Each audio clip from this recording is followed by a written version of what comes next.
Welcome to Your 30 and 60, where we bring you the latest news from a secular humanist perspective. Insightful, rational, and to the point. Let's dive in.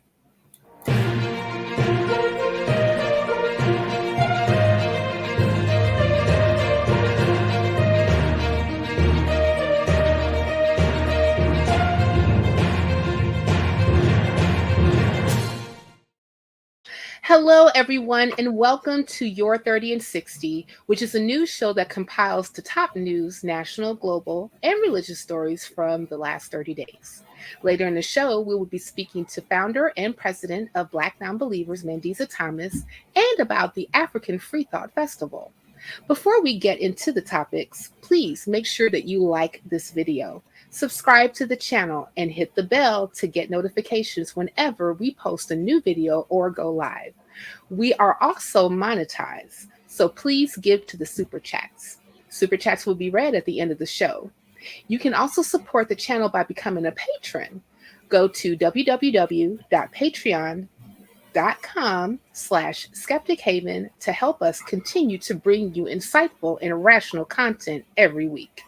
Every little bit helps, and we thank you in advance.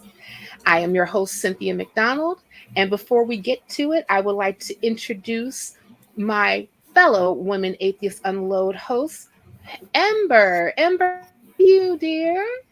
Hello. Happy Saturday, autumn, October. It's October now. It's October. I am Yes. so excited about being October. I am very happy about a breaking in the weather. How about you? Oh, absolutely. Autumn is my favorite, and October's the best because we lose all the bugs, we get all the foliage, the harvest festival stuff, apple cider and pumpkin pie. It's delightful. I personally am waiting to drink my pumpkin spice tea. Let me tell you, Ember, For sure. for sure.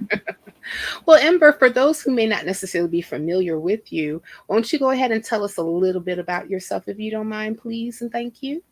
Sure. Well, I do a lot of things. My elevator speech is that I make content at the intersection of LGBTQ issues and counter apologetics. I have I'm on way too many channels, so I keep all my links over at betterthanember.com. Thank you for that. And if, folks, if you actually heard, I would love for one of us to please put that into the not the notes, the chat below to make sure that we go ahead and put in Ember's links so that people want to check Ember out and enter Ember's content, they can yabba dabba do that. So thank you again for agreeing to be here with me. Ember is the Ed McMahon to my Johnny Carson. And any person out there who knows who I just mentioned, who knows those people who I just mentioned, just go ahead and throw in the live chat a one. I really would appreciate it. Everybody who actually knows who those people are when I say Ember is my Ed McMahon to my Johnny Carson, please put a one in the chat, and we please and thank you. All right. Ember knows, and that's why Ember and I are going to get along just fantastically. That's right. Thank you, Cat. Cat knows who I'm talking about too. Okay, great. All right, guys. Well, let's go ahead and let's get into the news. Woohoo! All right, this story is from The Guardian. We had a debate, a vice presidential debate, this past Tuesday, October 1st, 2024. Tim Walz and J.D. Vance faced each other for the first and only vice presidential debate on this election cycle and clashed on issues including abortion, childcare, the cost of living, and Trump's 2020 election claims. Vance and on Harris's role as the border czar, Vance claimed Harris was responsible for undoing Trump's border actions. In reality, Harris wasn't a border czar. She was tasked with addressing the root causes of migration, not reversing Trump's executive orders, which were done by President Biden. Almost said President Obama there. Moving on.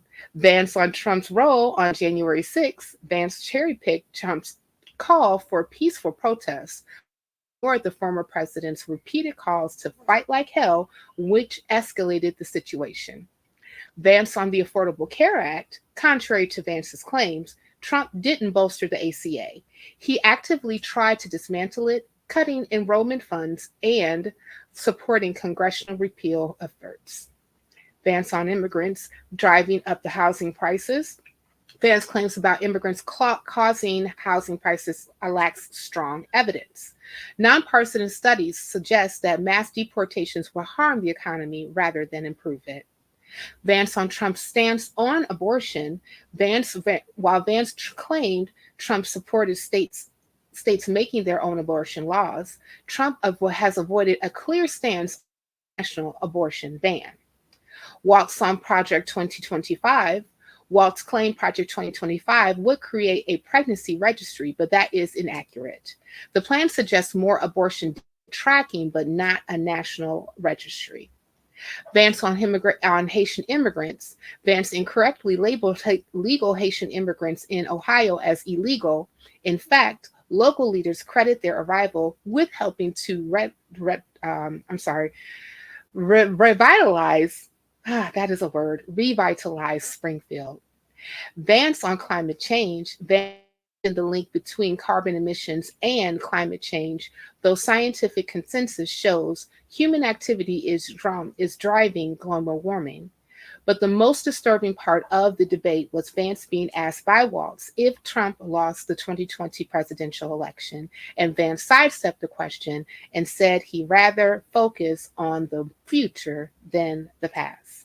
I'm pretty sure that Ember definitely has some things to say about this. Ember, what are your thoughts about the vice presidential debate and some of the points that were brought up just now? Well, there were so many things. There's a lot to be said about Tim Walz's side of things as well, but I think the biggest thing, the main takeaways, like you said at the end, the biggest issue was Vance's failure to answer on the question of whether Trump actually lost the 2020 election. I mean, he clearly, from his record, has no problem lying blatantly to live television.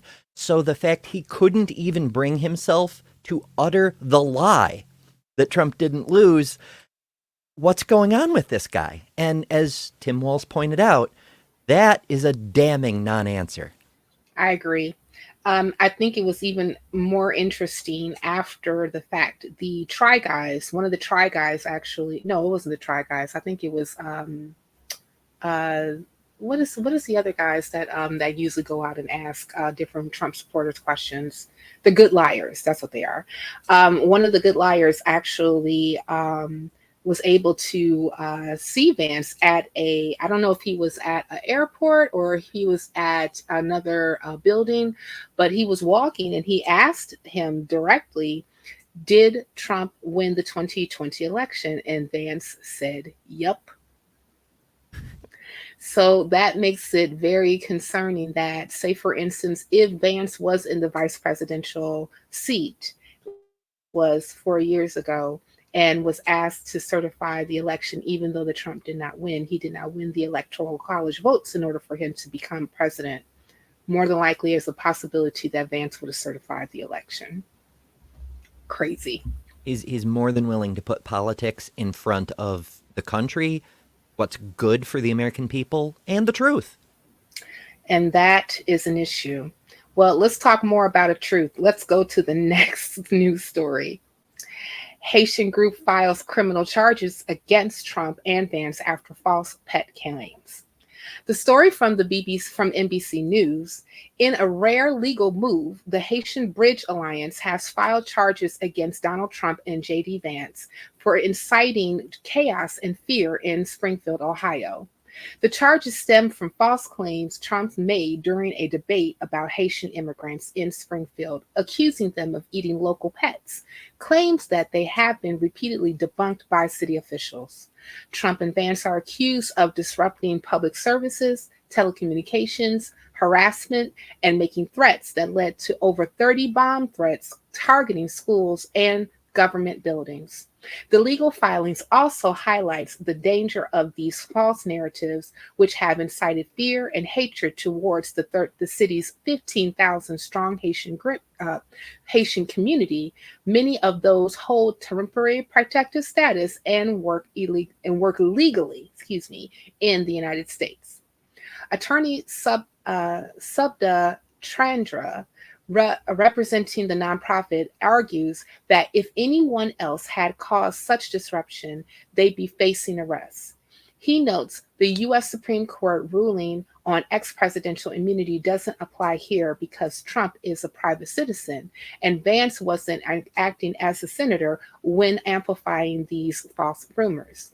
The filing seeks to hold the pair accountable for real harm caused by their inflammatory rhetoric. From a humanist perspective, this case underscores the critical need for accountability when public figures spread harmful, false claims that fuel hate and endanger vulnerable communities. It also raises important questions about the limits of free speech, especially when the consequences can be so damaging. Please, Ember, what say you? It's very interesting that we're finally seeing some legal action on one of these types of claims. Trump notoriously was made of harmful false claims, such as during the pandemic, suggesting people that should inject things instead of, seeing a doctor or getting actual medical care. Lots of harm.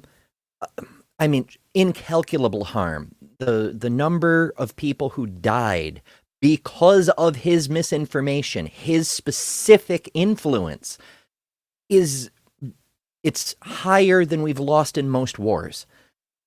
And just that alone should disqualify this man from running for president. But that's not the only thing he's done.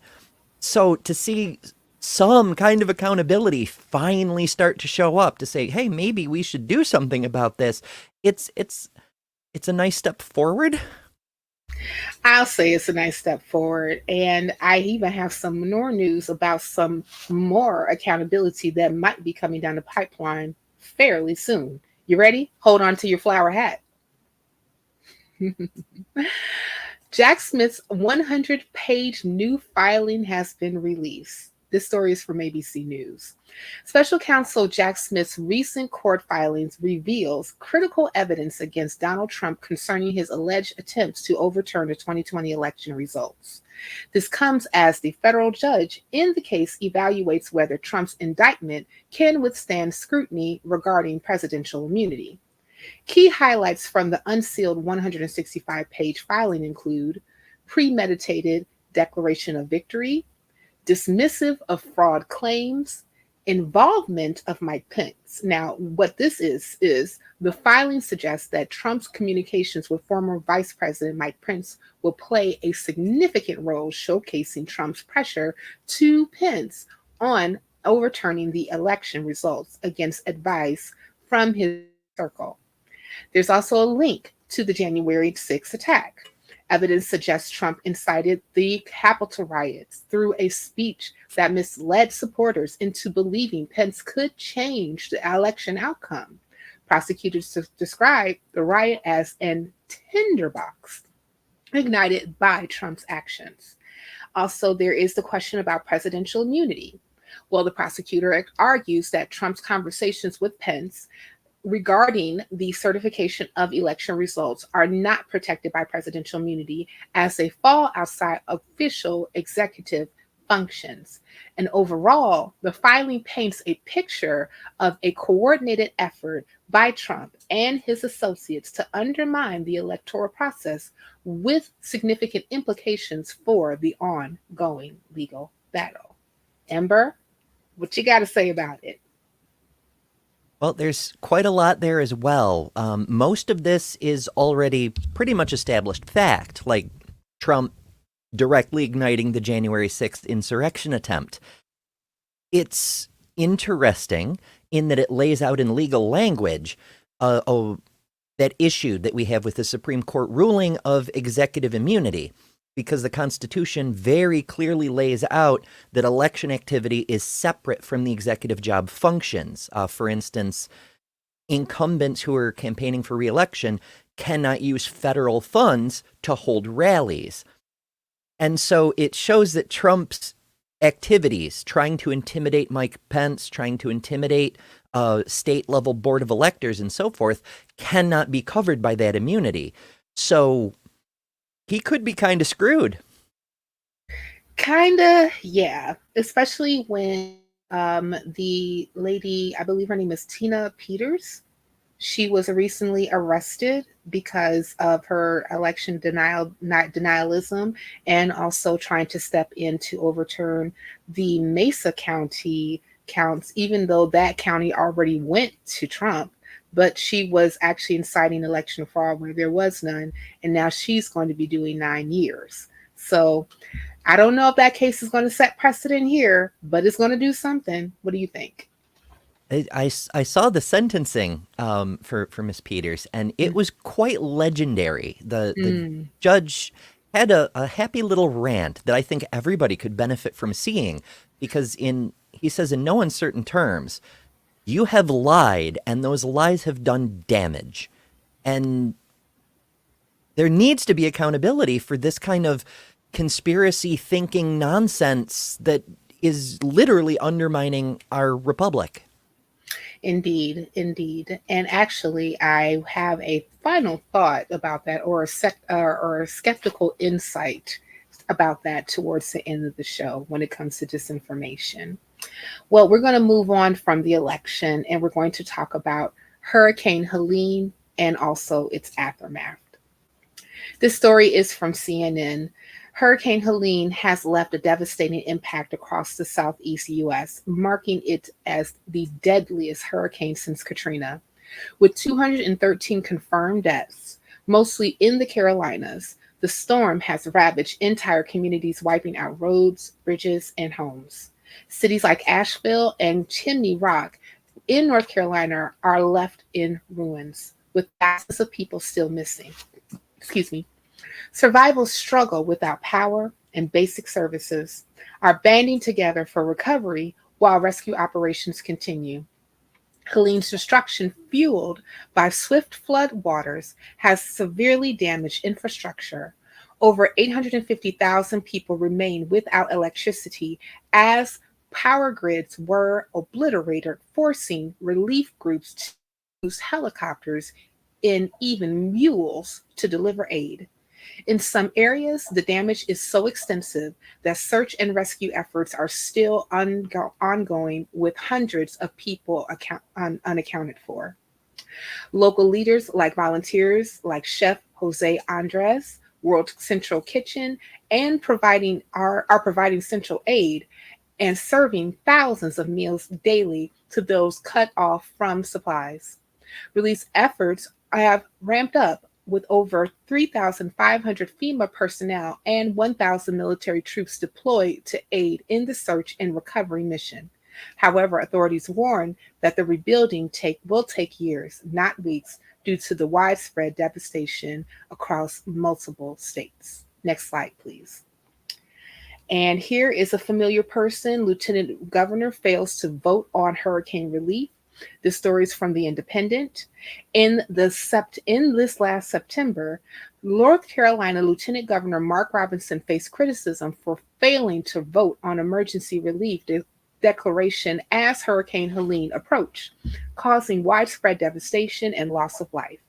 While the state's other officials quickly approved the measure to help Governor Roy Cooper mobilize resources, Robinson did not participate. Public backlash intensified when Robinson, despite his absence in the vote, blamed Cooper for inadequate storm preparation. His refusal to engage in the emergency vote contrasts sharply with his public demands for greater disaster response, including urging public sector involvement. This controversy emerges amid ongoing scandals, including accusations linking Robinson to a racist and sexually explicit comments online. The timing of these incidents complicates his gubernatorial campaign, where he's currently running against Democrat Josh Stein. I am curious to what you have to say, and what are your thoughts are, Miss Ember? Well, this is a fascinating individual, to say the least. I don't know that we necessarily need to go into his background in this episode, but suffice it to say that his conservative family values platform is pretty much in ruins, and virtually all of his staff have deserted him like a sinking ship, which Mm-hmm. is kind of fun to see. It is. I just feel really, I just feel like very awful though that despite his, him being who he is, he's still the lieutenant governor. And he had a duty to make sure that he voted to make sure that the proper things were put into place when Hurricane Helene was on the horizon. A lovely thing about today is that we have technology that can actually track storms when they're on their way to come and bust you up, right?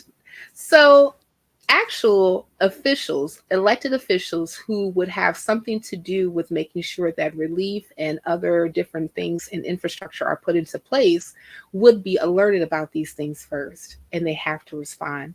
And unfortunately, he didn't do that.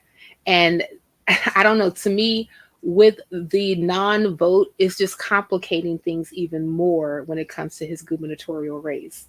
Maybe that's for the good. But I tend to yeah, agree. I yeah, mean, from a big picture perspective, as most everyone is aware, Biden pre signed all the emergency declaration orders necessary to ensure FEMA support would be there, that right. governors would get anything they asked for. And the North Carolina government has been in touch with Washington, coordinating with FEMA and the Army in order to make sure that people are getting the help they need. So this man's failure to do his job isn't isn't hurting people that we can tell, but it kind of goes to show that he doesn't actually care about serving in government and doing his job. And seeing him gain even more authority, the headship of an entire state could put a significant population at very high risk. I agree. I agree. Well, I will definitely say, in my case, my thoughts and prayers are not with North Carolina. However, my thoughts are with North Carolina, and my hope is for them to get all the necessary relief so that they will be able to live and also be able to recover from this awful, awful tragedy. So let's go ahead and move on to world news. So this story actually comes from CBS News. The Israeli military announced the death of Nabil Koch, a senior Hezbollah official, in an airstrike on Saturday, marking a significant loss for the military group, which has already seen the deaths of six other high ranking leaders in recent strikes. I believe that's Kaok, was known for his role as Hezbollah's military commander during the 2006 war with Israel and had been a prominent figure in the organization since the 1980s. His death followed the killing of Hezbollah leader Hassan Nasrallah in a Friday airstrike described by President Biden as a measure of justice for victims of Hezbollah actions over the years. In the backdrop of these developments, Israel conducted extensive airstrikes across Lebanon, resulting in a significant casualties, including over 1,000 deaths, with a substantial number of women and children affected. The strikes have led to humanitarian crisis, displacing approximately 250,000 people as many seek refuge in government-run shelters or informal locations. The situation escalates as Hezbollah continues to retaliate with rocket fire into northern Israel, while Israel has intensified its military options, including airstrikes targeting Houthi militants in Yemen. The potential for a broader regional conflict looms as Israel aims to degrade Hezbollah in military capabilities and mitigate threats from Iran backed groups. Next slide, please. This story is from AP News. In a significant escalation of hostilities, Israel intensifies its airstrikes in Lebanon, targeting Beirut's southern suburbs and striking the Bedawi refugee camp in the north of for the first time. This offensive aimed at both Hezbollah and Hamas fighters resulted in multiple fatalities, including a Hamas military official and his family. As violence spreads, thousands of Lebanese, including Palestinian refugees, continue to flee, with reports of at least 1,400 casualties in Lebanon since the conflict reignited. Concurrently, Hezbollah has been launching rockets into Israel, supporting Hamas after its attack on October 7. Iranian officials are advocating for a ceasefire, but tensions remain high as Israeli forces conducted ground operations against Hezbollah, resulting in clashes that have seen casualties on both sides. The situation has forced about 175,000 people to flee to Syria, highlighting the humanitarian crisis in the region. In Gaza, airstrikes continue to cause widespread destruction, with Palestinian officials reporting nearly 42,000 deaths since the conflict began. Ember, what are your thoughts? Things are not great in the Middle East. I mean, there's been tension there for a very, very long time.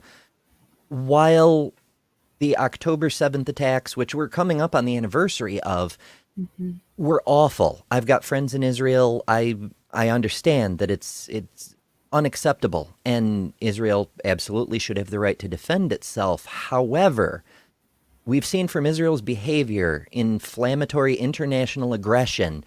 They've already caused orders of magnitude more wanton death, destruction, and unnecessary tragedy than the forces that they claimed to want to stop, that they somehow still haven't stopped. And they're spreading from nation to nation with an incredible degree of aggression. First Lebanon to get after Hezbollah, and now Yemen as well. Is there a limit to what Israel's willing to do here? How many non-Israelis are they willing to sacrifice for the sake of revenge? Yeah, I have to agree with that. I know that October 7th was a tragedy. Those 1,400 people who were killed, and then the 200 people who were taken as hostage, has been absolutely horrible. And in no way am I defending Hamas, because what they did was not okay. But at the same time, I don't really understand or can justify over 40,000 or over 92% of those casualties happen to be civilians in Palestine. And then you have the war that's moving not only like, okay, well, if you were in Gaza because you're saying that the Hamas fighters are hiding in that area, we're trying to get them, then why are we in the West Bank? Then why are you in Yemen? Then why are you in Lebanon? Why are you threatening Iran? You know, so it's making it's to the point where, unfortunately, the people who happen to be in Palestine are already living in an open air prison, and then you have the stopping or the very slow matriculation of humanitarian aid that can actually get to the people who need it.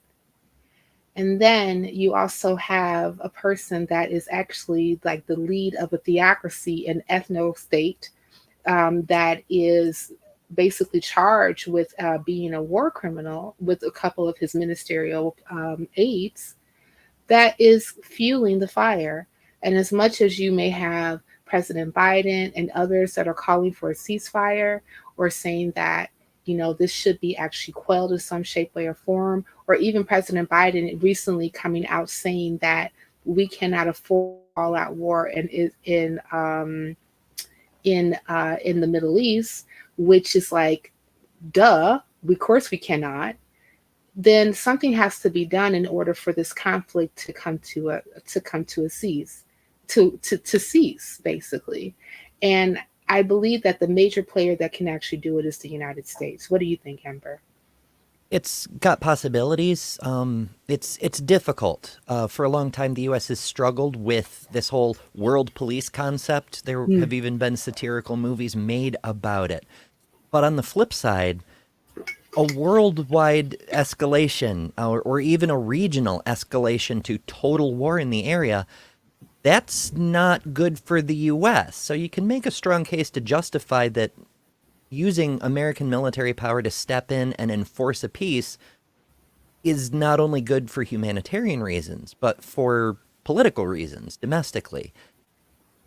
Hmm. It, we could do an entire show on this subject alone, Right. but I think the real issue is will will Israel stop at nothing? Are they going to expand this war to the entire region? Are they going to try to conquer the entire Middle East? What is happening and what does it take to put a lid on this? Yeah, where's the line? Right? Where's the line to say that, okay, we're to the point where we're talking about justice, right? Versus actually um, being being the type of power within that region that's trying to exact your control over all the surrounding areas, like Yemen, like Lebanon, like Iran, like Syria. I mean, and these are countries where, and I'm not even to say, like, to backtrack to say that they're not people who happen to be in the region, or even some leaders in different countries that do not believe that Israel should exist. I totally believe that that is the case, but at the same time, I I happen to have a very hard time trying to wrap my head around if it's the thing being, is it okay for you to do the things that you do in the name of justice? Is it okay for you to actually exact rule and say, in the name of defending ourselves, that we are killing more innocent civilians than the people who are actually causing you grief? And I really hate that it's our that a lot of our resources are helping them do it. And that's the Mm-hmm. part that, I really think that needs to be really evaluated. And to be honest with you, I feel that should be stopped. Did you have Yeah. any other thoughts about it? Yeah. If this were any other country behaving Mm-hmm. in this fashion, I Mm-hmm. mean, Russia in invading Ukraine has Yeah. has really pushed the boundaries, but they've kept it pretty much to Ukraine. Right. If they started attacking Poland and Japan and picking fights with France, there would be international action to freaking stop them. It's Yeah. because it's Israel they're being allowed to get away with this nonsense. Indeed. And so I'm calling for Ember. We're probably will have to do a follow-up show just on this alone when it comes to this particular conflict, because we can talk about this for days. But we do have a couple more stories to get to, and we do have a guest that we're actually going to be interviewing. So let's get to it. Let's talk about this month in religious and secular news. Woohoo! Woohoo! This story is actually from Right Wing Watch. I love Right Wing Watch. In a recent podcast episode with controversial pastor Mark Driscoll, Christian nationalist and worship leader Sean Beck, I believe, claimed that Vice President Kamala Harris' electoral success is linked to demonic influence. Beck described a serious demonic sorcery at play, questioning how people could support her despite her record. Driscoll, known for his misogynistic views, attributed Harris's popularity to an influence of suburban women indoctrinating by feminism. Oh, that darn feminism, I tell you, hits you every time. He compared her to Jezebel and Athaliah, suggesting she wields significant demonic authority. Both figures attacked Harris and her running mate, Governor Tim Walz, labeling their religious affiliations as apostate and aligning them with anti-Christian sentiment. In fact, who is concluding a national tour plays a rally in Washington, D.C. on October the 26th, which has attracted political figures like Senator Josh Hawley. Amber, I can only just imagine what you think about that. It's it's pretty wild. I Yeah, mean, oh, naturally, anybody of Christian faith who believes differently than they do, they're apostates and heretics. Of course they are, of even course. while they themselves hold highly heretical views. Hmm. It's just it's what you expect. It's the inevitable consequence of this specific brand of theocratic thinking. And guess what? I got another story from Right Wing Watch that's right up there. You ready for this one? So, at a 2024 Christians Engaged conference, Rafael Cruz, father of Senator Ted Cruz, continued to promote debunked claims about biblical foundations of American government, echoing the work of Christian nationalist pseudo historian David Barton. Cruz asserted that everything in our government came out of the Bible, citing Exodus 18 to argue that the biblical narrative endorses the concept of voting. He misinterpreted the scripture, suggesting that the term select implies elect despite is actually context, which involves Moses appointed judges rather than allowing for a democratic election process. Cruz went on to claim that three branches of government are based on Isaiah 33:22, and he referenced Ezra 7 to justify tax exemption for churches, further asserting that the structure for local governance reflects biblical principles. Despite the lack of evidence to substantiate these assertions, Cruz confidently reiterated these myths, aiming to strengthen a right wing political agenda rooted in Christian nationalism. This rhetoric exemplifies the ongoing efforts to intertwine religious narratives with political ideology in the contemporary American landscape. Oh, Ember, Ember, Ember, Ember, Ember, Ember. Ted Cruz's dad says some things, and people went, "What?" So, what say you? It's it's pretty wild, some of the stuff. It's similar to the previous story in that theologians, theocrats, they will come up with the wildest stuff to justify their viewpoints instead of critically examining those viewpoints to see if maybe perhaps they're wrong. The Bible is the inspiration for everything in the United States. I mean, he's not entirely wrong. After all, people did use the Bible as a justification for the inclusion of slavery in the early United States. So there is Hello. that. That is. But it's crazy cherry picking. Yeah, that section from Exodus 18. It's the opposite of democracy. It's Moses saying, you, and you're in charge now. Never mind what the people have to say. The section from Ezekiel, I was just looking it up. I don't even know what the heck that's referring to. But I mean, if the Bible did actually tell us how to run a government like the United States, why isn't the Constitution in the Bible? I mean, I suppose it is if you buy the Lee Greenwood version, but what on earth? These are questions that all of us actually have. But I think that you actually even had a story, didn't you, that you want to talk about a bit about what's happening in the UK? Yes, the good news is that much of this nonsense may be on the way out. So many people may recall a few years ago there was a study released in the UK showing that Christians were no longer the majority. And everyone on the right lost their minds over it. And Queen Elizabeth was in that group. So she commissioned a study. She commanded a study be done at the Queen's University in Belfast in collaboration with other academic institutions. And they've been studying the question, why is atheism? For the past 3 years, and they're ready to present their interim findings, which they did just the other day. And so this story is all over the place recently. I took a look at one from the Christian Post, because I like to look at stories that are as close to the other bias as possible Sure. because it's more fun that way.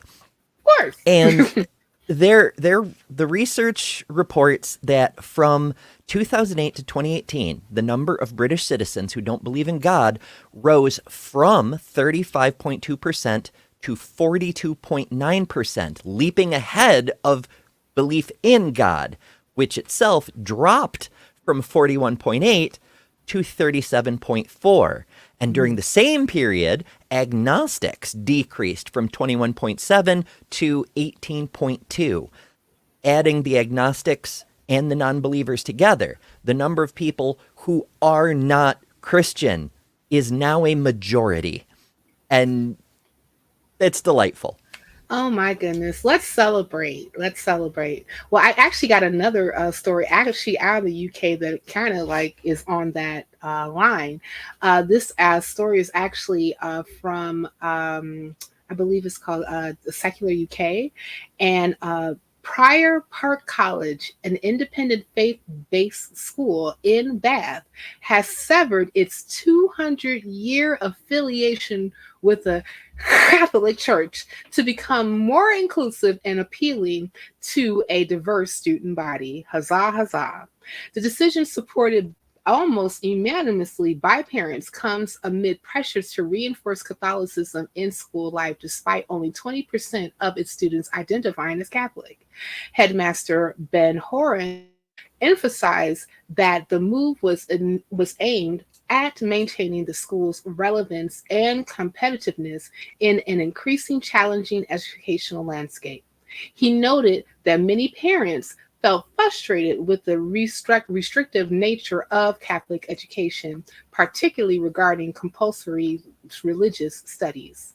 While the school will retain a Christian designation per se, it will no longer be bound by Catholic Church mandates, allowing for a broader approach to faith and spirituality. This shift follows criticism from the Catholic Schools Inspectorate, which urged the school to enhance the presence of Catholic teaching and practices. Horn criticized the new inspection framework for imposing excessive control on Catholic schools, reflecting trend of increasing expectations for schools to promote the faith amid declining church attendance, as you just mentioned. The National Secular Society welcomed the decision, highlighting the negative impacts of religious institutions in education and advocating for schools to be inclusive for all beliefs. They called for the repeal of laws requiring religiosity inspections, arguing that schools should not serve as venues for religious proselytization. Wow, isn't that a novel idea? Let me tell you. And overall, Prior Park's decision marks a significant shift in the landscape of faith based education as it seeks to better reflect the values and diversity of its community. I think that's great, especially for a person who was raised in Catholic education. Ember, I still have nightmares. I just want to let you know. I know quite a few former Catholics who, as we've all encountered, fear of hell is one of the Mhm. big traumas that hangs out once a person deconverts and deconstructs. Right. And usually it's Catholic education that causes that. Now, this is a Mm, bit of a mixed story because while they're no longer Catholic, they're still religious. They're yeah. still Christian specifically. So, what does that mean? They're now exempt from the Catholic Church's inspections, which, for better or for worse, do include a pro science approach, including teaching evolution. Now Mhm. that they're no longer attached to that, what does that mean for the school? Are they going to start teaching intelligent design, or are they just going to no longer teach the Catholic curriculum? Beelzebub, I hope not. Let me tell you that. Well, if they're actually severing themselves from the Catholic Church in of itself and citing the harsh rhetoric that actually comes from Catholicism in of itself in teaching in religious rhetoric, I'm also hoping that they're actually going to adhere to secularism when it comes to actually teaching science and critical thought and, facts, those pesky little facts. Let me tell you, not alternative facts, but actual facts. So, It would be nice to see, but on the flip side, we've got schools like Biola, for example, that mhm. have been turning more and more towards, well, frankly, the curriculum isn't so much the issue as the culture, where they've been trying to, over and above worship and glorifying Jesus, to create young little Christian nationalists. Mm. And that's worrisome also. Yeah, that's unfortunately a huge problem that we have right here in the good old United States. It's Christian and America as apple pie and AK-47s and AR-15s. Yes, nothing says the United States like a Russian gun. I know, right?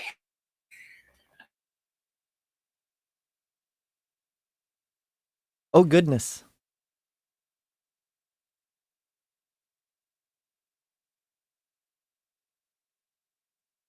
Let me see what's happening here. Cynthia, come out of the freezer. I know. I was just checking to make sure whether it was me or Cynthia who'd frozen up here, because you can't always tell, I suppose this would be a good moment to, first of all, pirate the stream, and to remind everyone that Skeptic Haven is monetized and is still trying to raise money for 501c3 status. So if you're enjoying this content, please take a moment to subscribe, hit the like button, ring the bell, because there's all kinds of interesting shows constantly coming up, from Black Non-Believers to Women Atheists Unload and Let's Talk on the weekends with the call-in show. Fantastic stuff. If you can contribute, we'd appreciate it. There's the Patreon at patreon.com/skeptichaven.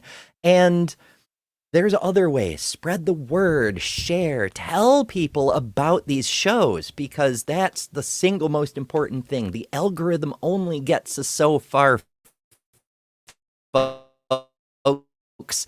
So, yeah, there's ways you can help, and we'd appreciate all of it. While we're continuing to work on getting things back online here, Cynthia's got a fantastic interview with Mandisa coming up. I know you all are going to want to see this, because Mandisa, as always, has something incredible to tell us all about. That's why we're always so excited to see Mandisa. You may recall that she recently went down to Dinosaur Adventureland and engaged Kent Hovind face to face. That's not a thing a lot of people have the guts to do. But what's more important is that she was able to have a productive conversation with Kent. This man who so many people have debated over the years, and they don't seem to be able to get facts through his head.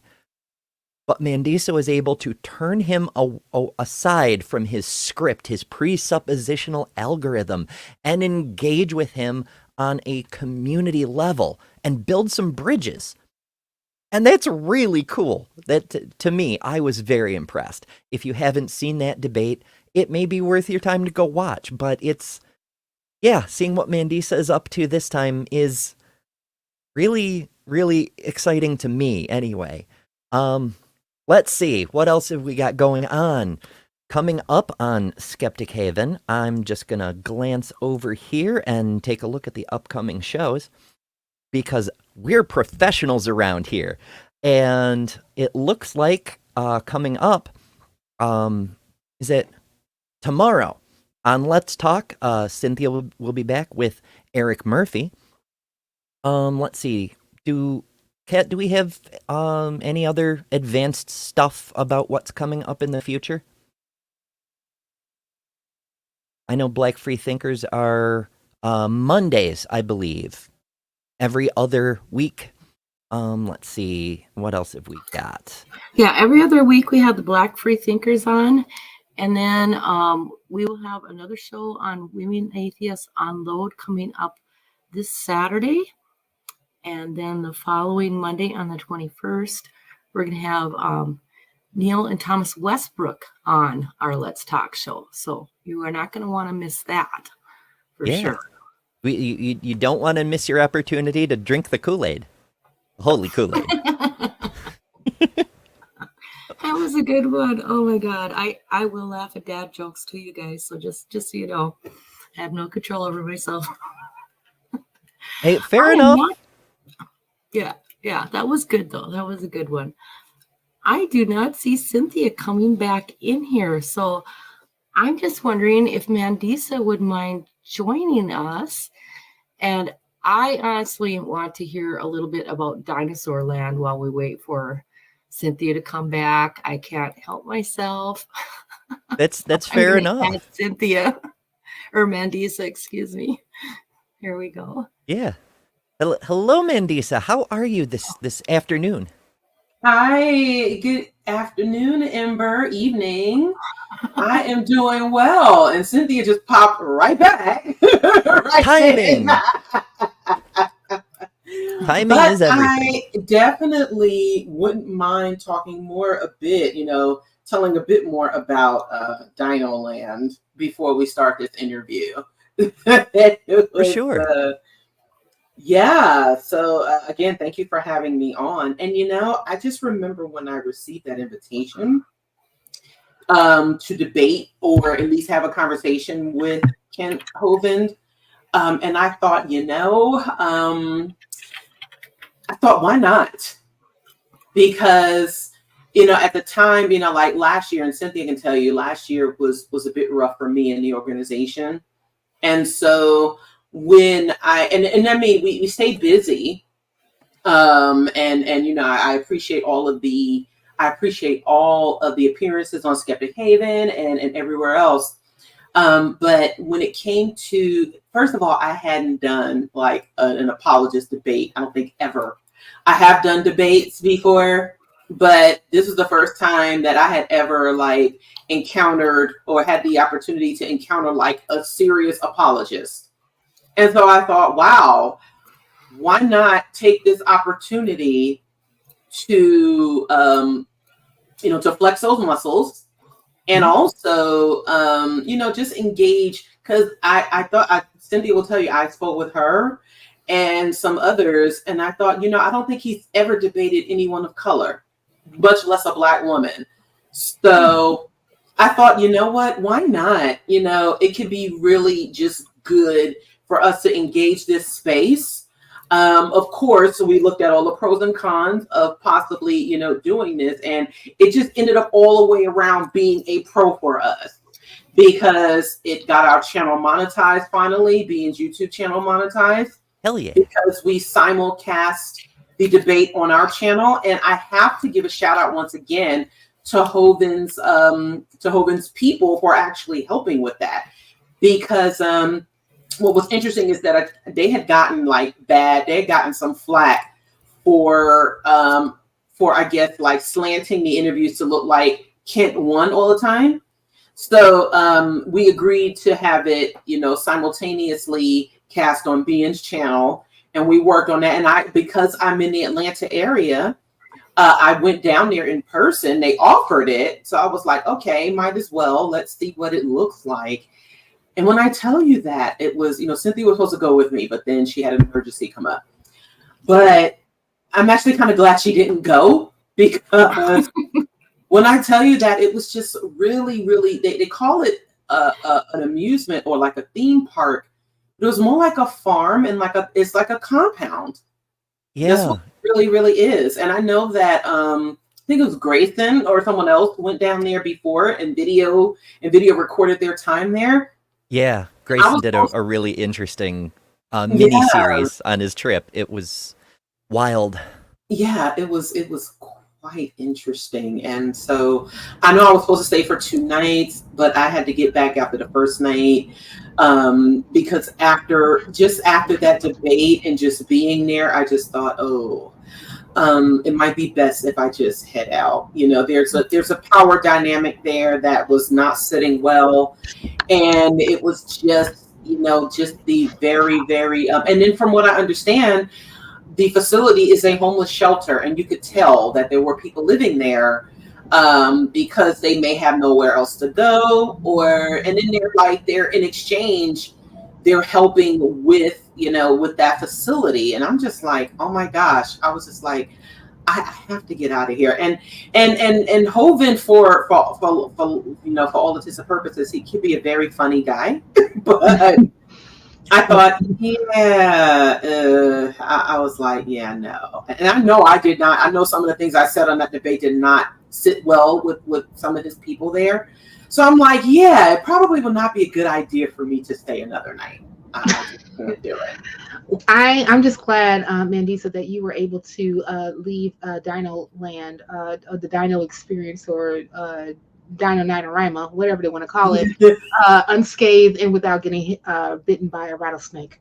Yeah, So, yeah, you know. Shout out to Robin and everyone else who was like, you might want to be careful because he was recently bitten by a snake, by a rattlesnake at his facility. And when I asked them about that, they did confirm that that did happen, and that they made sure that the area and the property did not have any rattlesnakes on it.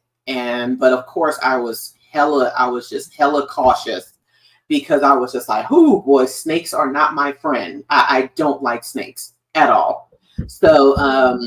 So yeah, when that was released, when that was revealed to me, I was like, oh crap. I think that you and Samuel L. Jackson would have been in good company with not necessarily wanting all those, mother effing snakes on the mother effing Dino Land. Oh, absolutely. Yeah. Well, you know, they're only there because Kent is building a new Garden of Eden, and you got to have the serpents. I see. Yeah, that's true. Well, in order for it to be biblically sound, to continue with Hovind's different arguments on why the Bible is true, that makes sense, Ember. Mm-hmm. But I think that we're just glad that you are here. Thank you again, guys. So sorry, I pressed the button and then all of a sudden everything just went black, like me. But it happens. Pesky technology. I know, right? They shouldn't make those stupid buttons so close to me so I can touch them. But regardless of that, Mandisa, we also brought you here not because you are such a amiable person, but you are also going to a country called Nigeria and going to be in Lagos to do the African Free Thought Festival of Music and Arts. So can you kind of just tell us, like, how did that whole thing just come about? Like, how did all the different things and parts come together? Yes. So for those of you who aren't familiar with Dr. Leo Igwe, Leo has been doing some very, very important and fantastic work in Nigeria, combating the witchcraft accusations against people with albinism there, and also bringing light to like the blasphemy laws that are taking place, like in the northern part of Africa, or Nigeria, where Mubarak Bala was imprisoned and was arrested and imprisoned. And I know that they are working on trying to get him released. So I had the opportunity to meet Leo back in 2014 at the Secular Student Alliance conference in Columbus, Ohio. He was one of the speakers there. And of course I had heard of him before then. And so in subsequent years in our activism work, I've had the opportunity to, connect with Leo again. We had him on in a cut in 2022. And so he had conceptualized this festival that he wanted to do in Nigeria. And he was also very, very excited about hearing about a godless gospel. So, when we launched Godless Gospel, it came to life. I think that just really, really did something. It really helped to inspire this event for Leo, and also showcasing the creativity that is coming out of like African countries and the humanism and atheism that is coming from there. And I think, yes, being inspired by what we're doing over here in the U.S.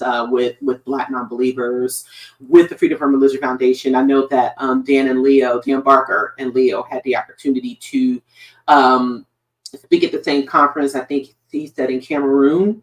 So they've all met. And then we also hosted Leo here in Atlanta last year. He did a talk with us back in, it was interesting because it was on Mother's Day of last year. But we still had some folks who came out, and Leo was doing a tour here. So, so yes, I've had many opportunities. We've had many opportunities to connect with him, as well as the Association of Black Humanists that are based in London. And, Leo wanted to have a iteration of like Godless Gospel at this event, and as well as doing other panels and sessions. And so when he asked me about it, I was like, yes, because I think that, what we're doing is on a global scale. And so normally there are conferences and events that take place like over in Europe, where a lot of folks who represent countries from Africa usually go over to Europe. But I thought it was time for something like this to take place in an African country on the continent. And, Lagos, the capital of Nigeria, is one of the better places to do it. Now, I understand that there are some, there are concerns and advisories considering that parts of Nigeria, are still plagued by blasphemy laws. It is very precarious to be a non-believer in Nigeria, in this, particular. But I think that we would do a disservice for people like Dr. Leo Igwe, who still lives in Nigeria. He's in Ibadan, and which is a major city over there. But for people like him who are actively over there doing this work, it was important that we expand ourselves and go to areas that we don't normally go to, but where we are needed to be seen, where we are needed to be present, and to represent Black non-believers, as well as do a version of Godless Gospel over there. And there's going to be a talent show, I'll be a judge in the talent show. I'll probably talk more about that. I'm sure you have more questions, but I'm excited. I haven't been to the continent of Africa since I was 14 years old in 91. I had the opportunity to visit Ghana for a month. It was like a study trip. And so this will be the first time I've been there in over 30 years. And to visit Nigeria in particular is going to be super exciting. Cynthia, my background, very Afrocentric, very, very culturally aware. So for me, this is going to be monumental because it will just be a continuation of my upbringing, as well as how we frame our work over here at Black Nonbelievers, and also our continued connection to atheists and humanists across the diaspora. So I'm really, really excited about this opportunity. And yes, the Nigerian visa was touch and go, dealing with that office. So I'm really, really glad about it now, that I have that all together. And we are going to be next Saturday flying over there. And I'm really looking forward to it. So, Mandisa, I'm wondering about the program highlights. I know that you mentioned that you're going to be doing the judging for the talent show that's going to be there, and I know that there's going to be a certain aspect of Godless Gospel that's going to be introduced or going to be shown. Can you talk a little bit more about what your role is going to be with that and how that is going to be showcased to the broader audience while you're in Nigeria? Absolutely. So similar to what we did on the cruise, right? Shout out to Andre Forbes, the creative director of Godless Gospel. We have a few songs that we have that are audio, that are ready to go for us to just sing. And so what we're going to do, we're arriving, the festival itself is on October 16th to 17th. We're going to be arriving, we're traveling on the 12th, and then we will be arriving on the 13th. And so we're going to be practicing for at least a day or two with some of the singers there. We will have the lyrics, we will have the music, and I'm going to be going over the different parts with them. We are going to be singing. Dan Barker and I will be singing, and there will be a piano. You know, Dan always wants a piano there, and so hell yeah, yes, and yes, and yes. so It's in Dan's contract. Right. It's in his contract. Yes, absolutely. So we are going to be going over the songs with them. We have we're going to be taking the songs that that we think will be the most, the easiest to learn within a short amount of time. Like Life is Good. Also The Natural World, which I do sing lead on. And also Let's All Give Thanks. You know, we I think those are some songs that, if they're, you know, the sopranos that will be there. And then we're also going to take, you know, the YouTube, the videos of the songs that we've done so far, and see how, you know, the singers over there will take to singing lead on them. And so we're going to be intensively practicing, taking the music we already have, taking the lyrics, and just really doing a nice showcase, and also seeing what type of rhythm they can put on it over there, because, you know, the African drums are so powerful. And there's also talk of perhaps creating another song while we're there. So Cynthia, be on the lookout for that. Be on the lookout for that we could be producing with, you know, with the other songs that we have. So there's possibly some new material that can come from it. And so we're going to be doing, we're going to be doing not necessarily a full production, but definitely some things, you know, like a scaled down version of what we can do with the music we already have. Mm-hmm. And also what we can do with singers that are already there. Because I know that, you know, of course, most of the ensemble was unable, you know, to travel to Nigeria. So, so taking what we can do, and also what this will look like for other people who will be singing the songs, like people do, when they cover different songs, right? You know, as singers, we know that we cover songs all the time. You know, there are other people who may make their own iterations of songs that are produced, and so what that will look like when we are unable to sing with them, how Godless Gospel will be taken beyond what we're creating. And how we're able to facilitate that with, you know, in different countries, what that will look like, especially once we produce the album. Mm. So that's going to look like us being able to take the music we already have with and giving people a taste, because I think 3 songs gives a really good taste of what the music already sounds like, which is fantastic. And also whet people's appetites for more. So if you've never, Ember, I'm not sure if you've ever heard any of the Godless Gospel music, but it's just fantastic. It is just great, and it has been such a collaborative project since the beginning, and we have so much fun with it. It's so meaningful, and other people have expressed how meaningful it is to them, and so we want to bring that, especially to areas where they are needed and where they can be appreciated. Yeah. And for anybody who doesn't know, where can people who haven't been exposed to this musical awesomeness, where can they find it to listen to it? So first and foremost, you can go to godlessgospel.org and plug, if anyone is still interested in being a part of Godless Gospel. If you want to be a member of the ensemble, you can audition. You can go to godlessgospel.org and submit your MP3 audition. And that will reach Dan and Dre, the production team, or the directive team.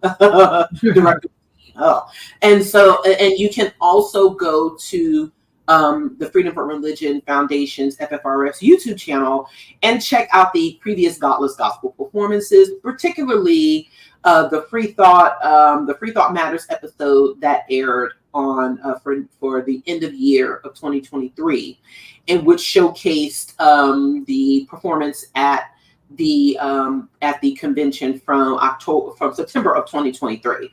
Right. So you can catch the full performance, but also you can catch the highlights from the Free Thought Matters episode. You can see the full performance that we did, especially Cynthia's grand I Don't Need Jesus solo, which was so fantastic. So yes, if you like gospel, but without all of the affirmative references to God, then definitely check it out. Mandisa, I am curious if you want to go ahead and just give your thoughts, because this is a wonderful opportunity for not only the Freedom from Religion Foundation and also for Black non-believers to participate in something international, but also to basically collaborate and expand and strengthen the free thought community all around. So when you are engaged in this particular work and you're talking to people about it and why it's so important to support the work that Black non-believers does, can you just give your take on why not only is this work important, but also why it's important to support it? Oh boy, we only have how many minutes? No, I'm just kidding. No, do your thing, girl. Do your thing. It's all good. The work of Black non-believers has exponentially expanded. It has seriously increased the visibility of atheists and religion doubters and others who identify with another secular label in the secular community. And we really are bringing light to people who are looking for resources, who are looking for community, and who are looking for ways to engage and participate and be more affirmed with their non-belief, even for those who were questioning for so long and who did not know that there were other Black atheists, non-believers, humanist agnostics out there. We really were instrumental in putting that face and that official organization to what it looks like to be an atheist and have atheist representation in Black communities. What is so important is that Black non-believers has contributed to research. When you look at our website, we collaborated on the U.S. Secular Survey. When it came to the Black participants, we have collaborated on books and other documentaries. Our voices have really, the work that we have done has contributed significantly to the landscape and what religious diversity looks like and how it's changing. Like for example, the documentary God Talk, which is produced by the National Museum for African American Culture, debuted in October of last year, and a few days ago they were in Atlanta. It follows the lives of 7 Black millennials, mostly, one of whom is an atheist, out of Los Angeles, and our organization provided the framework for what Black non-religious community looks like. So when people leave the church, when people let go of the concepts of God, and they didn't know that there were others out there like them, and they see the work that we do, from tabling to our community engagement, to engagement in interfaith spaces. And this is according to Pew Research. They are understanding that this is changing. And so the work that we do at Black Nonbelievers is very, very important. The events that we have hosted is very, very important for people to really put their finger on what it looks like to see more atheists coming from and that are coming up in Black communities, and what it looks like coming from Black, from Black communities, and also giving rise to those voices, and also providing opportunities for us to be more visible, to be more active, to engage and be in leadership, and also what it means to actively reshape what community looks like and what community building is. And so it's really, it's really challenging because Black organizations already don't receive the funding and support that we need. And part of that is because we are dealing with vulnerable populations who already don't have the financial means to support the way they do, or the way we need to, even though I contend that only a few dollars of many people giving a few dollars helps our organization a lot. But it actually brought Godless Gospel to life. Dan Barker was saying that he had been conceptualizing Godless Gospel for over 30 years. But it was with the creation of Black Nonbelievers, as well as helping to bring it out. And Andre will tell you his story in a heartbeat about how he was wrestling with his identity, but with Black Nonbelievers engaging us, it really helped inspire him to come out on his own journey. And so I was able to connect him with Dan and help bring Godless Gospel to life in a way that Dan probably never would have expected. And that was because of our existence. And it also helped that I am a classically trained singer. Of course, I think it would have been facilitated even if that wasn't the case. But if Dan and I had not done that impromptu performance of Ain't No Stopping Us Now in 2014 in Raleigh, North Carolina, with him playing the piano and me singing it, it really, really shows that there are still a lot of talented people, including Cynthia, in our communities. And there are ways that we can come together, just in addition to telling our stories of deconversion from religion. It brings forth an affirmative way for us to recreate communities and recreate things that folks previously held dear in those religious lives, and to show that, first of all, religion and Christianity in particular does not have the monopoly on community. It never has, and it shouldn't. That we are able to rebuild and do these things as non-religious people and not feel like we are reinventing the wheel, and that we can work together and support each other in the events that we are producing. So, and there's more to come. And in March of next year, there is a huge event that BN is working on. It is a collaborative effort. And we want to make sure that everyone is involved with this. This is your opportunity to effectively engage with your fellow atheists, humanists, and non-believers and support each other in the collaborative work that we're doing. And I know I said a lot, so I will stop there. You're good. No, you're really good. And thank you for the shout out. I was just thinking to myself, Dan and Mandisa did an impromptu performance of Ain't No Stopping Us Now. And I'm wondering to myself, who was McFadden and who was Whitehead? Well, I don't recall which one of them was like the musician or like what parts they played, but I know that I think it was McFadden who and unfortunately he lost his life some years ago. I think he was the lead singer. So I was McFadden on that. Okay. And so, Dan did the of course, Dan played the piano on that. And so, it just worked out so well. It was just fantastic. And of course, Dan being a lifelong musician. And of course, we know him for his debates. We know him for his books. We know him for his appearances on major TV shows.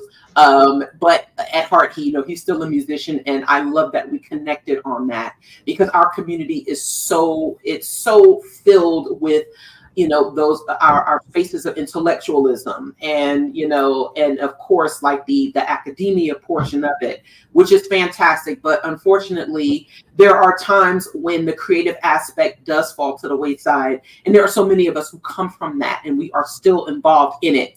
And it is important for us to show that the activism work that we do goes beyond the debates. It goes beyond all of the literary work.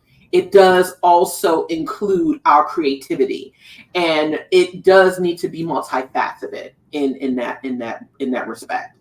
Indeed, I agree. Ember, you got any other questions for Ms. Thomas? Oh, I could go on for a very, very long time, but I think it's really, really great, the work that you've been doing, that RFR has been doing. It's making things better for secular people and helping religious people be able to find their way out here in this country, and to see it spreading around the world, particularly to Africa, which has been struggling with basically holy wars between two conflicting religions, and showing people there is hope. You're literally spreading the good news, and that's fucking fantastic. All right. Shout Yes, out we to are. Mandisa Thomas, aka Paul. What?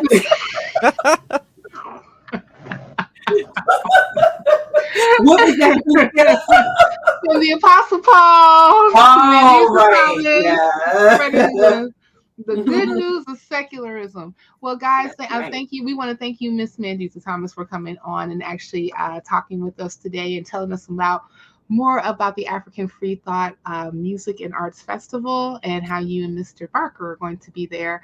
Guys, it's so important, as we have mentioned, to really support the work that Black Nonbelievers is doing. Not only is it Mandisa does in Atlanta, but we do have affiliate groups that are also really trying to work and create spaces where it's going to be safe for people that are coming out of religion.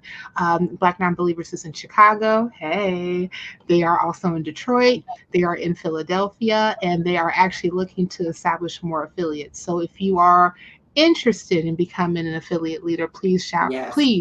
contact Mandisa at blacknonbelievers.com. And also, if you can, please go to www.blacknonbelievers.com/donate and give. Did I say give? To Black Nonbelievers for continuing the work that they are doing. Thank you so much, Mandisa. Thank you, Cynthia, and thank you for all of your advocacy and activism all across the board. Oh, you my sister. Well, guys, I do have my final skeptical insight. If I can go ahead and do that, poor favor, talking all about disinformation. So I'm actually taking my skeptical insight from an article from NBC News that was entitled "Disinformation Poses an Unprecedented Threat in 2024, and the United States is less ready than ever." In the wake of the presidential and vice presidential debates, as we as a society are bombarded by disinformation from people seeking leadership roles in our government, as a society steeped in skepticism and critical thought, we must grapple with the ways misinformation can distort reality, sway public opinion, and undermine trust in the democratic processes. Disinformation is not a new phenomenon, but the convergence of various factors, rising authoritarianism, the ubiquity of social media, and the erosion of trust in traditional information sources have amplified its impact. The article points out how disinformation is not merely a collection of falsehoods, but a sophisticated weapon used by political elites to manipulate voters. This manipulation is alarming. as it fuels division and cynicism, leading to political violence and undermining the very foundation of democracy. Research and experts caution that disinformation has permeated the American political landscape, particularly among supporters of figures like former President Donald Trump. The erosion of truth extends beyond individual voting choices, influencing how citizens perceive issues and institutions. In an era where AI generated content is increasingly prevalent, the potential for creating believable yet false narratives is at an all time high. This raises a critical question: how can we discern truth from fiction in a media landscape where even our most trusted sources may be compromised? Moreover, the chilling effects on academic research and journalism, as highlighted in the article, create a troubling environment. This backlash against those who seek to expose disinformation threatens the integrity of our very institutions that are crucial for maintaining healthy democracies. This leads us to reflect on our role as consumers of information. It is imperative that we cultivate information literacy, questioning the sources of our information and holding ourselves accountable for the narratives that we share. The article also underscores the local dimensions of disinformation, with local elections officials and lawmakers being swayed by false narratives. This grassroots spread of information that is misinformation has the potential to shape electoral outcomes in ways that are both insidious and damaging. The normalization of violence and intimidation surrounding the electoral process calls for vigilance and active participation in safeguarding democratic norms. As we navigate the precarious landscape, we must acknowledge that the solutions to disinformation are not straightforward. This requires actually a collective effort, from the revival of local journalism to robust leadership and legislation regulating social media platforms. However, these solutions are slow moving, leaving us to grapple with the immediate consequences of the disinformation ridden environment. In this context, the need for the well informed citizenry is more pressing than ever. We must engage in critical dialogue about the implications of disinformation on our democracy and work to rebuild trust in our institutions. Ultimately, it is our responsibility to challenge misinformation, seek truth, and foster a society that values integrity over sensationalism. By doing so, we can begin to reclaim the narrative and ensure that democracy remains a viable, living entity in our lives. As the 2024 election draws near, let us not succumb to despair. Instead, let us be proactive in confronting the challenges posed by disinformation, advocating for transparency, and committing to an informed citizenry capable of discerning fact from fiction. In doing so, we can contribute to a healthy democratic process and a more society that is justice for all. Thank you all so much for watching 30 and 60, which is more like 30 and 60 plus 28, 10. Details. 13. Details indeed. I want to thank my McMahon, Ember. Thank you so much for joining. I do appreciate you very much. And we also want to thank our very special guest, Ms. Mandisa Thomas, president of Black Nonbelievers. And we also want to thank you, dear viewers and listeners, for actually coming and listening to today's show. Please, again, make sure that you like this video. Share on your social media platforms, because we are doing our best to actually bring fact and not fiction. Also, make sure you subscribe to Skeptic Haven. Hit the bell for notification every time that we go live, and also for when we upload videos to the channel, so that you will never miss anything that we are putting out.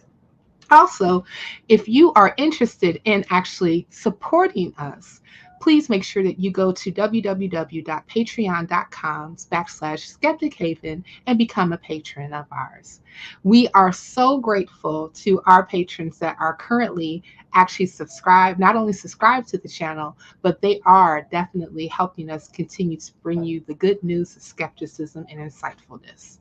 Thank you, Paul Kamish, Karen Butcher, Puck, Helen Green, Logan Fisher, Amanda McLeod, Erica Ozols, Ryan, Deneen Murphy, Dan D, Michael Wiseman, Sunny Shell, Aaron Coalson, and Phil Calderone. We would love to add more people to this particular list, so please make sure that you go to patreon.com/Skeptic Haven in order for you all to assist us in bringing more content. Also, we are looking for help, guys. We're looking for more hosts. We're looking for call screeners. We're looking for volunteers for producing more content. If you are interested, please contact us at skeptichaven@gmail.com. And even though that we have this wonderful show 30 and 60 is not the only show that actually shows up on Skeptic Haven. Nay. So please check out our other shows on Skeptic Haven. On Mondays, we have the Black Freethinkers. Thursdays, the Stunning Spot. Saturdays is the Global Atheists, and also Women Atheists Unload, and also Let's Talk on Sunday. And I am also very excited because I will be hosting Let's Talk this particular Sunday with Skeptic Generations host Eric Murphy. I'm so excited. I've been a fan of Eric for a very long time. I don't know if he know that, but he gonna know it now if he actually saw this show. So everyone, thank you again for tuning in. You all have a good and great rest of your Saturday and a great rest of your weekend. We'll see you on the by and by. Thank you for your 30 and 60. Bye-bye.